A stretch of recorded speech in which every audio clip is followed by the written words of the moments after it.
మనకి environment, ecology, biodiversity, sustainable development ఇదంతా prelims సిలబస్లో ఉంది.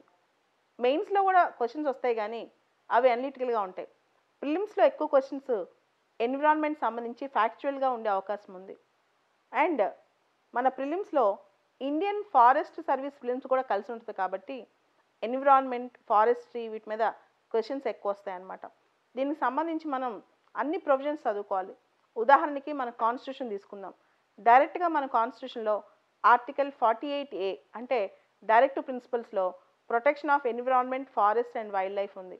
అలానే ఫండమెంటల్ డ్యూటీస్ ఆర్టికల్ 51లో మనకి protection of environment, forest, lakes, wildlife and also compassion to have compassion over living creatures అంటే ఇతర జీవుల పట్ల భూతదయ కలిగి ఉండాలి. ఇవన్నీ ఫండమెంటల్ డ్యూటీస్లో ఉన్నాయన్నమాట.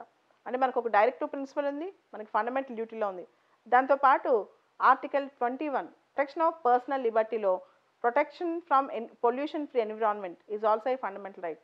అంటే కాలుష్య రహిత పర్యావరణం అనేది ఆర్టికల్ 21లో మన జీవించే హక్కులో ఉందన్నమాట. సో ఇలా కాన్స్టిట్యూషన్ ప్రొవిజన్స్ చదువుకోవాలి. దాంతోపాటు రకరకాల చట్టాలు ఉన్నాయి ఎన్విరాన్మెంట్ సంబంధించి ఇండియాలో. Environmental protection act, water act, air act, forest act, ముఖ్యంగా prevention of cruelty towards animals act, biodiversity act, scheduled tribes and other traditional forest dwellers act, national green tribunal act, wild life protection act ఇలా చట్టాలు చూసుకోవాలి. చాలా సందర్భాల్లో ఈ చట్టాల గురించి, ఈ చట్టాలు క్రియేట్ చేసిన స్టాట్యుటరీ బాడీస్ గురించి మనకి ప్రిలిమ్స్లో క్వశ్చన్స్ వచ్చాయి. ఒకసారి డీటెయిల్గా చూసుకోవాలి. మెయిన్స్లో కూడా ఎస్ఏ రైటింగ్లో కూడా ఇవి ఉపయోగపడతాయి. సో ఒకసారి వైల్డ్ లైఫ్ ప్రొటెక్షన్ యాక్ట్ 1972 దానిలో ఉన్న సిగ్నిఫికెన్స్ అంటే చూద్దాం. Wild life protection act 1972 provides protection for wild animals and plants. మనం వైల్డ్ లైఫ్ అనగానే ఓన్లీ ఎనిమల్స్ గురించి ఏమో అనుకుంటాం. Wild life protection act deals with animals and plants అనమాట. ఎనిమల్స్, ప్లాంట్స్ అనమాట. This act extends throughout the India. ఈ act అనేది భారతదేశం మొత్తం అనమాట. వన్యప్రాణి పరిరక్షణ చట్టం ఇది మొత్తం భారతదేశానికి. ఈ 1972 చట్టానికి 2 సార్లు అమెండ్మెంట్స్ వచ్చాయి. 2003లో, 2006లో అనమాట. అండ్ ఈ వైల్డ్ లైఫ్ ప్రొటెక్షన్ యాక్ట్లో చాలా డెఫినేషన్స్ కూడా ఉన్నాయి. ప్రొటెక్టెడ్ ఏరియా అంటే ఏంటి, నేషనల్ పార్క్ అంటే ఏంటి, వైల్డ్ లైఫ్ శాంక్చురీ అంటే ఏంటి, కమ్యూనిటీ రిజర్వ్ అంటే ఏంటి, కన్జర్వేషన్ రిజర్వ్ అంటే ఏంటి, ఇట్లా చాలా వాటి గురించి డెఫినేషన్స్ కూడా దీనిలో ఉన్నాయన్నమాట. అండ్ ఈ వైల్డ్ లైఫ్ ప్రొటెక్షన్ యాక్ట్ అనేది ఎనిమల్ ట్రాప్స్ని ప్రొహిబిట్ చేస్తుంది. అంటే ఎనిమల్స్ని చంపకుండా ఇలాంటి వాటన్నిటికీ కొన్ని రెగ్యులేషన్స్, కొన్ని ప్రొహిబిషన్స్ ఇస్తుంది అనమాట. అండ్ ఈ వైల్డ్ లైఫ్ ప్రొటెక్షన్ యాక్ట్ బేసికల్గా సైట్స్ నుంచి ఇన్స్పిరేషన్ వచ్చిందనమాట.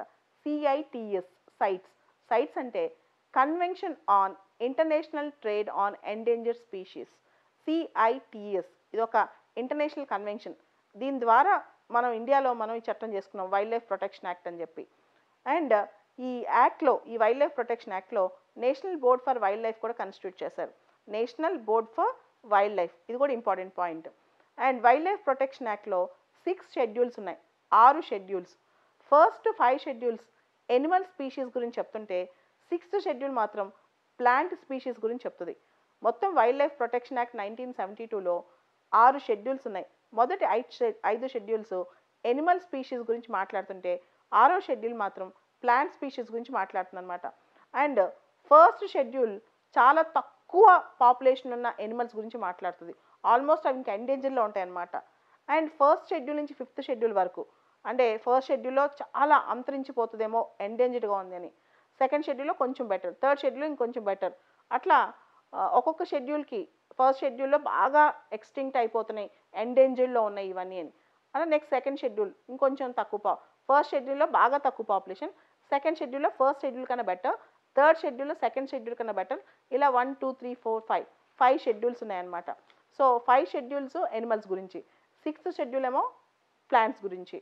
యాజ్ ద పాపులేషన్ ఇంక్రీజెస్, ఈ వైల్డ్ లైఫ్ ప్రొటెక్షన్ యాక్ట్ షెడ్యూల్స్లో వైల్డ్ లైఫ్ పాపులేషన్ పెరిగే కొద్దికి first schedule, second schedule, third schedule అలా వెళ్తుంటుంది అనమాట. అంటే ఫస్ట్ షెడ్యూల్లో ఉంటే చాలా ఎండేంజర్డ్గా ఉన్న స్పీషీస్ అని అర్థం. ఇప్పుడు ఫస్ట్ షెడ్యూల్ స్పీషీస్ అంటే తక్కువగా ఉన్నాయి కాబట్టి వాటిని ఎక్స్క్లూజివ్గా ప్రొటెక్ట్ చేస్తారు. ఎక్స్క్లూజివ్ ప్రొటెక్షన్ అంటే ఏంటంటే దాని పాపులేషన్ చాలా తక్కువ ఉంది కాబట్టి దాన్ని ఎవరైనా చంపినా, హాని కలిగించినా, ఇమీడియట్గా ఏదైనా హామ్ చేసామనుకోండి, మనం ఇమీడియట్గా పెద్ద పెద్ద శిక్షలు, జైల్ టర్మ్స్ ఇలాంటివన్నీ ఉంటాయి అన్నమాట. పెద్ద పెద్ద శిక్షలు, జైల్ టర్మ్స్. ఫస్ట్ షెడ్యూల్లో ఉన్న వైల్డ్ లైఫ్ ప్రొటెక్షన్ యాక్ట్లో ఫస్ట్ షెడ్యూల్లో షెడ్యూల్ 2 క్లాస్ బిలో ఉన్న వాటికి పెద్ద పెద్ద పెనాల్టీస్, హయ్యర్ పెనాల్టీస్ ఉంటాయి. వీటికి హై ప్రొటెక్షన్ కూడా ఉంటుంది. షెడ్యూల్ 1కి, సెకండ్ షెడ్యూల్ క్లాస్ బికి రెండింటికి హైయెస్ట్ అనమాట. అండ్ తర్వాత ఇంకొక ఇంపార్టెంట్ థింగ్ ఏంటంటే మొత్తం వైల్డ్ లైఫ్ ప్రొటెక్షన్ యాక్ట్ సంబంధించి ఇంకొక కాన్సెప్ట్ కూడా గుర్తుపెట్టుకోవాలి. దాని పేరు వర్మిన్, VERMIN. వర్మిన్ అంటే గవర్నమెంట్ టెంపరీగా పర్మిషన్ ఇవ్వటం కొన్నిటిని చంపడానికి గవర్నమెంట్ టెంపరీగా పర్మిషన్ ఇవ్వటం అనమాట. ఎందుకు ఈ పర్మిషన్ అంటే ఏదైనా ఒక ప్రాణి, ఒక చెట్టు కానీ, ఒక ఎనిమల్ కానీ మనుషులకు కానీ, పంటలకు కానీ, పర్యావరణానికి కానీ కాలుష్యం చేస్తుంటే, if any species, wild life species is harmful to environment, crops or human life or other animals, ఆ టైంలో స్టేట్ గవర్నమెంట్ వాళ్ళు రిక్వెస్ట్ చేస్తే ministry of environment, forest, climate change వాళ్ళు పర్మిషన్ ఇస్తే ఆ పర్టికులర్ స్పీషీస్ని వర్మిన్గా గుర్తించి దాన్ని చంపేయచ్చు అనమాట. అయితే ఈ పర్మిషన్ అనేది కేవలం 12 నెలలకే వస్తుంది. అండ్ ఏ స్టేట్లో అయితే వర్మిన్గా గుర్తించారో ఆ స్టేట్లోనే చంపొచ్చు, దట్ టు ఫర్ 12 మంత్స్ అనమాట. ఇక్కడ గుర్తుపెట్టుకోవాల్సింది, ఒకసారి ఒక స్పీషీస్ని వర్మిన్గా గుర్తించిన తర్వాత ఫస్ట్ షెడ్యూల్లో ఉన్న, సెకండ్ షెడ్యూల్లో ఉన్న, థర్డ్ షెడ్యూల్లో ఉన్న, ఫోర్త్ షెడ్యూల్లో ఉన్న, జనరల్గా ఫస్ట్ షెడ్యూల్లో ఉన్న దాన్ని వర్మిన్గా గుర్తించడానికి చాలా ఆలోచిస్తారు. ఒకసారి ఒక స్పీషీస్ని వర్మిన్గా గుర్తించిన తర్వాత దాన్ని 5th షెడ్యూల్లో పెడతారు టెంపరీగా, దాన్ని తీసుకొచ్చి 5th షెడ్యూల్లో పెడతారు. అండ్ దాన్ని 12 మంత్స్ పాటు ఆ స్టేట్లో చంపేయచ్చు అనమాట. ఉదాహరణకి మనం కొన్ని చూద్దాం. మనకి ఫస్ట్ షెడ్యూల్లో కొన్ని ఉన్నాయి. ఉదాహరణకి ఏషియాటిక్ లైన్ టెయిల్ మకావ్ అనేది వెస్ట్రన్ ఘాట్స్లో ఉంది. ఏషియాటిక్ లైన్ ఉంది, గిర్ లైన్స్. వీటిని ఎవరు అడిగినా వర్మిన్గా డిక్లేర్ చేయడానికి మినిస్ట్రీ ఆఫ్ ఎన్విరాన్మెంట్ వాళ్ళు ఒప్పుకోరు. ఎందుకంటే వీటి పాపులేషన్ చాలా తక్కువ ఉంది. వీటిని స్పెషల్గా ప్రొటెక్ట్ చేయడానికి వీటిపైన ఎట్లాంటి హార్మ్ జరగకుండా ట్రై చేస్తారు, కానీ వీటిని వర్మిన్స్గా గుర్తించరు అనమాట జనరల్గా. అయితే కొన్నిటిని వర్మిన్స్గా గుర్తిస్తుంటారు. ఉదాహరణకి వైల్డ్ బేర్ని తమిళనాడులో వర్మిన్గా గుర్తించారు. రీసస్ మంకీస్ ఉత్తరాఖండ్లో, బీహార్లో ఇక్కడ వర్మిన్గా గుర్తించారనమాట. అంటే జనరల్గా ఫస్ట్ షెడ్యూల్లో ఉంటే అవి చాలా తక్కువ జనాభా ఉంది ఆ స్పీషీస్, సో జనరల్గా వాటిని వర్మిన్గా ఒప్పుకోరు అనమాట. అదే కొన్ని రీసస్ మంకీస్ కానీ, లేకపోతే వైల్డ్ బేర్స్ కానీ, కొన్ని సందర్భాల్లో పీకాక్స్ కానీ, ఇవన్నీ ఒక్కోసారి ఇబ్బంది పెడుతుంటాయి. ఆ టైంలో ఆ స్టేట్ గవర్నమెంట్ రిక్వెస్ట్ చేస్తే ministry of environment, forest, climate change వాళ్ళు దానికి 12 మంత్స్ మాత్రమే పర్మిషన్ ఇస్తారు. ఏ స్టేట్లో అయితే వర్మిన్గా డిక్లేర్ చేశారో ఆ స్టేట్లో దాన్ని చంపేయచ్చు అనమాట. సో ఇక్కడ గుర్తుపెట్టుకోవాల్సింది, జనరల్గా ఫస్ట్ షెడ్యూల్లో ఉన్న వాటిని చంపారనమాట. అండ్ ఆ ప్రాబ్లం అయిపోయిన తర్వాత మళ్ళీ తీసుకెళ్ళి, సో వర్మిన్గా డిక్లేర్ చేసిన తర్వాత 12 మంత్స్ ఉంటాయి. సో అవి కొన్ని చనిపోయిన తర్వాత, ఆ ప్రాబ్లం సాల్వ్ అయిపోయిన తర్వాత మళ్ళీ వాటిని తీసుకెళ్ళి అవి ఒరిజినల్గా ఏ షెడ్యూల్లో ఉన్నాయో ఆ షెడ్యూల్లో పెడతారనమాట. అండ్ ఇందాక చెప్పాను, ఫస్ట్ షెడ్యూల్ వాటిని చంపేస్తే చాలా శిక్షలు సీరియస్గా ఉంటాయి. మీరు వినే ఉంటారు, సల్మాన్ ఖాన్ బ్లాక్ బక్ కేసులో జైలుకి వెళ్ళి వస్తారు, దానిపైన పెద్ద శిక్షలు పడబోతున్నాయి, ఆయనకి బెయిల్ వచ్చింది, ఇదంతా. అసలు సల్మాన్ ఖాన్ లాంటి హీరో ఒక కేసులో ఎందుకు ఇంత ఇరుక్కున్నాడంటే, బ్లాక్ బక్ అంటే కృష్ణ జింక, అది షెడ్యూల్ 1లో ఉందన్నమాట.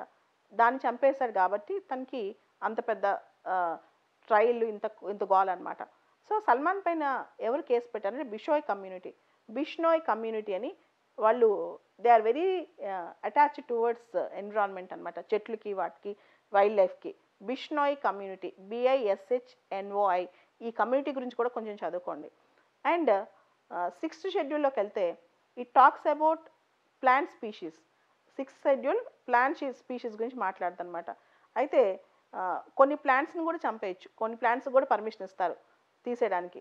Which impacts environment, human life or animal life. Example red vanda, RED red, VANDA vanda, blue vanda or pitcher plant, PITCHER pitcher plant. వీటిని కూడా చంపేయడానికి పర్మిషన్ ఇస్తారనమాట. వీటిని కూడా, ఈ మొక్కల్ని తీసేయడానికి పర్మిషన్ ఇస్తారు. అండ్ మనందరికి తెలుసు వైల్డ్ లైఫ్ ప్రొటెక్షన్ యాక్ట్ గురించి, ఆర్టికల్ 48A అండ్ 51A. దీనికి సంబంధించి national board for wild life, it's a statutory body. దీని గురించి చదువుకోవాలి. National board for wild life is a statutory body. And the most important thing, wild life protection act సంబంధించి చాలా important institution ఏంటంటే wild life crime control bureau. ఇది ministry of environment కింద పనిచేస్తే wild life protection act ద్వారా ఇది create చేశారు. ఈ wild life crime control bureau గురించి కూడా చూసుకోవాలి. మనం ఒకసారి ఆపరేషన్ క్లీన్ ఆర్ట్ అనే కాన్సెప్ట్ చదువుకున్నాం. మంగూస్ హెయిర్ పెయింట్ బ్రష్లుగా వాడకుండా ఆపరేషన్ క్లీన్ ఆర్ట్ అని. సో ఎవరు దీన్ని చేశారు అంటే wild life crime control bureau, WCCB. ఈ wild life crime control bureau ఎలా ఎస్టాబ్లిష్ చేశారంటే వైల్డ్ లైఫ్ ప్రొటెక్షన్ యాక్ట్ ద్వారా. సో ఇది పూర్తి స్థాయిలో గుర్తుపెట్టుకోవాలి.